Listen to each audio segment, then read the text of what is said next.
Hello everyone, welcome to my channel. Impermanent loss is one of the most well-recognized risks that investors have to worry about when providing liquidity to an automated market maker. Some said that this is not something you need to worry about if you plan to hold on the tokens anyway, but others think differently. Either way, impermanent loss is a loss after all, so if there are ways to avoid this, why not? Today, I'm going to talk about 4 simple ways to mitigate impermanent loss. You can also read my article published on Cointelegraph to understand more details of the methods. The link is provided below this video. Impermanent loss is not an actual loss, but only an opportunity cost that occurs when it's compared with simply buying and holding the same asset. It is driven by the underlying assets in the liquidity pool. Assume you hold 2 tokens in the liquidity pool with equal ratio. The more one token moves up or down relative to the other asset or token, the more impermanent loss you have. There are some simple ways you can avoid impermanent loss, such as providing liquidity to only stablecoins such as USDC and DAI, or selecting a pair of assets that are highly correlated. But none of these 2 methods will give you a very high yield. So the question is there any other way to participate in liquidity providing and avoid impermanent loss and at the same time gain a very high yield? Fortunately, the answer is yes. As DeFi protocols innovate and solve the existing problems, there are many ways to avoid impermanent loss. Here, I'm going to show you 4 different methods that you can use. The first method is to use an uneven liquidity providing pool.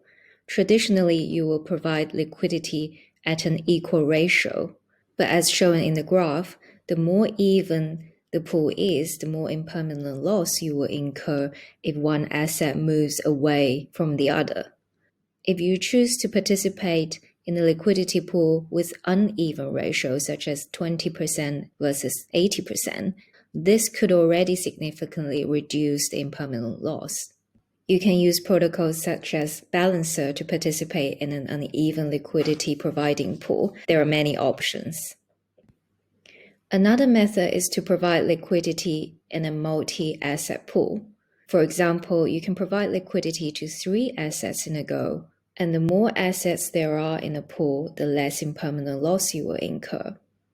As shown in this example here, with 2 assets in the pool, if one asset moves up or down by 60% relative to the other asset, your impermanent loss will be 2.7%.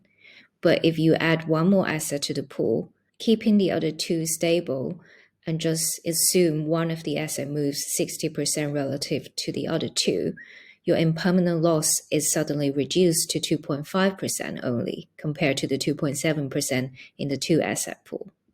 Here is a 3D graph showing how the 3 components affect each other and how much impermanent loss you will incur. As you can see, the same theory applies. As long as the underlying assets move relatively close to each other, the impermanent loss can be reduced. Although these 2 methods I mentioned just now can reduce the impermanent loss, but it doesn't completely eliminate impermanent loss.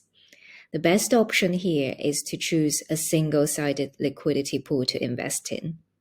A single-sided liquidity pool allows you to only invest in one side of the pool, and the other side is invested by other parties.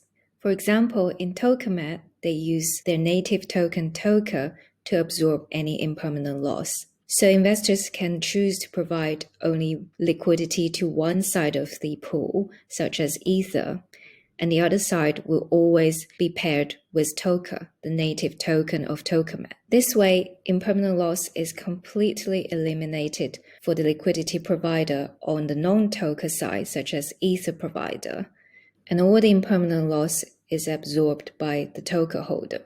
In return, the Toka holder will take all the swap fees in the liquidity pool, and they're also compensated by bribes from other protocols trying to attract liquidity by providing them extra Toka as reward for their voting rights. For example, if I'm Frax Finance and I'm trying to attract liquidity to my FXS and Toka pool, I need to provide more reward in the form of Toka to attract Toka holders to vote for my pool. Toka holders will always choose the pool that provides the highest yield. This way, Toka holders are compensated not only by the swap fees but also the bribes from protocols. Another form of single-sided liquidity pool is provided through the method of different tranches. For example, in Ondo Finance, you can choose to provide liquidity to the fixed side or the variable side. The fixed side acts like a senior tranche where impermanent loss is completely mitigated.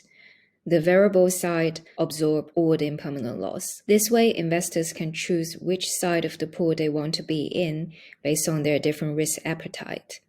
So if you don't want to lose anything and be protected completely from the impermanent loss, you would choose to provide liquidity to only the fixed side. Apart from the three methods I mentioned, there is also the automated LP manager that you can use to help you reduce impermanent loss. The automated LP manager will dynamically hedge away your impermanent loss for you, and in return, you need to pay them a fee for providing such services.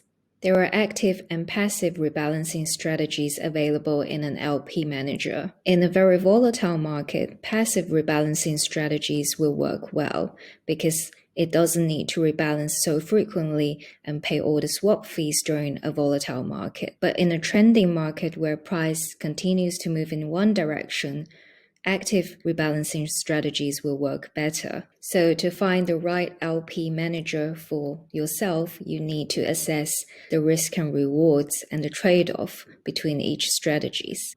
The key is to find a strategy that suits your own risk appetite and your long-term investment goals. Okay, now you know these four methods you can use to reduce or completely eliminate impermanent loss.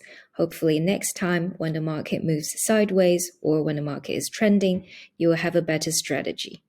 Thanks for watching and see you next time.